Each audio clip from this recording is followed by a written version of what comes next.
here we can see this is our trolley pick now. Just like we spoke about before, each one of these tubs is an entire order. So we're at the pack bench.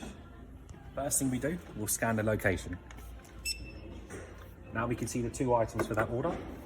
Let's go ahead and scan them. This is a really good step to make sure there's quality control, make sure everything's fine, you definitely have the right items. Now we've got the next screen come up. So we'll grab ourselves a medium box here. We'll scan the medium box dimensions here, and then we'll scan a complete dispatch barcode. And now we pack the order and the label is printing off. And just like that, got my order packed, ready to go,